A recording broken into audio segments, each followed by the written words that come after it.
So now we're going to start off with the topic, questions to ask the parent in you. All right.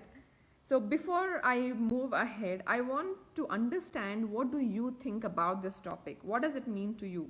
What have you understood based on this topic? Questions to ask the parent in you.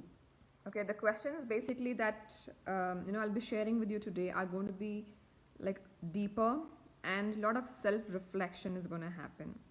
Okay, so I'm going to start so you guys can get a better idea of what I'm talking, right? Of course, there are so many questions that you can ask yourself, okay, for self-reflection. But the first one that I feel is way more important is to know what kind of vision is better when it comes to parenting, like long-term vision or the short-term vision. All right. Now, I'm going to give you an example to help you understand what this is. Let's assume we are taking children's studies into consideration, okay? And the way we go about helping children out in their studies, all right? Usually what happens is, though we know that children, the studies is going to help them long term, though it's very common understanding, but at that moment, we are so focused on the short term requirement.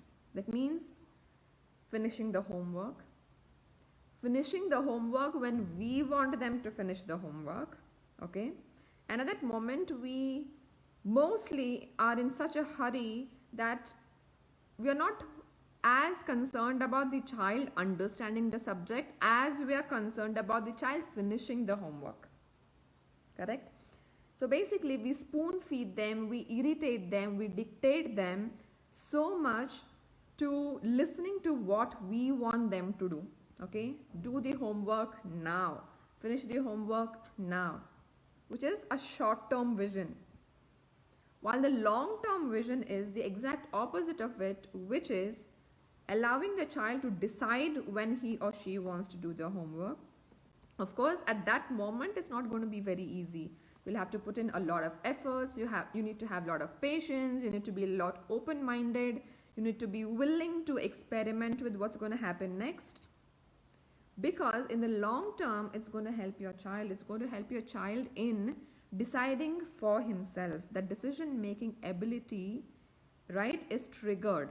There's an opportunity for your child to learn decision-making, which is long term, right? So every single moment, you have a choice, okay? You have a choice whether to have a long-term vision or a short-term vision. While studies is one of the simple examples that I gave you, because that happens almost on daily basis, right? But every single moment we have that choice to, to have either a long-term or the short-term vision. But majority of us, and most of the times, choose the shorter vision than the longer vision.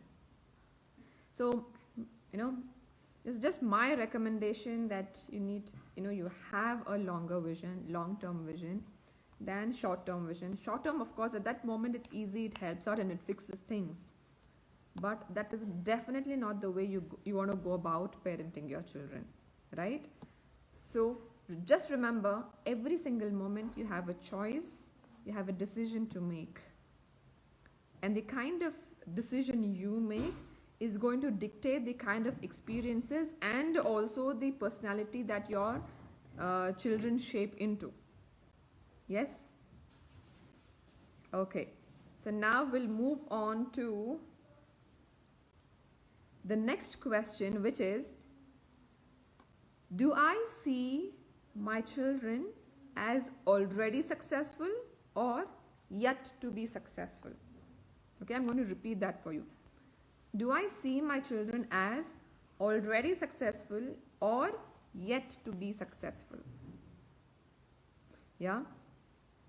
So I'm going to give you an example for this again. Before that, I'm going to tell you success means different to different people. Okay, whatever it means to you, right? Now let's assume you find yourself in a place where your child has maybe shoplifted. Okay, the child is shoplifted, and then you get to know about it a little while later, right?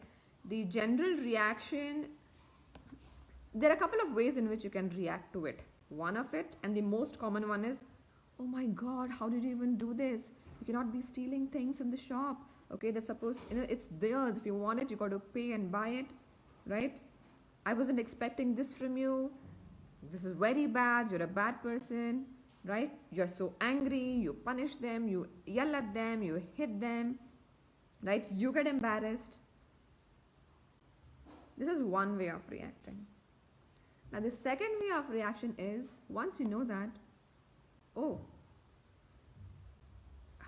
how come this happened? Because you are generally not this, your behavior is generally not this. You never make yourself or find yourself into a situation like this. But what happened today? You behaved completely different. This is so unlike you.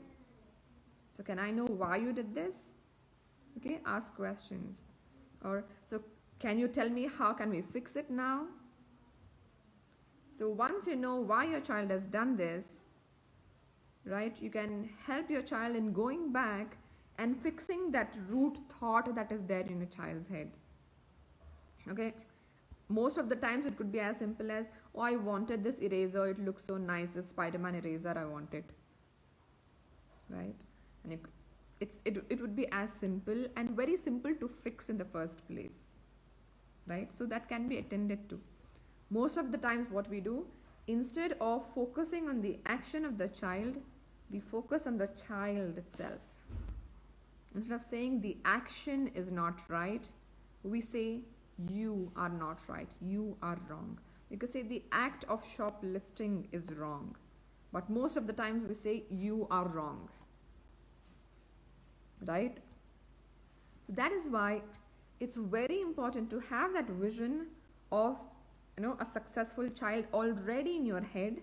So anytime he or she makes a mistake, you could focus on just the act as if it has just happened that moment and it's not something that happens every time, than focusing or labeling your child with XYZ harmful labels. So if you want to continue your learning journey, then I want you to click the link in the description box and be a part of my closed Facebook group called Parenting with Ease, wherein you can attend the Monday lives that I do every week. All right, I'm going to see you there. Take care.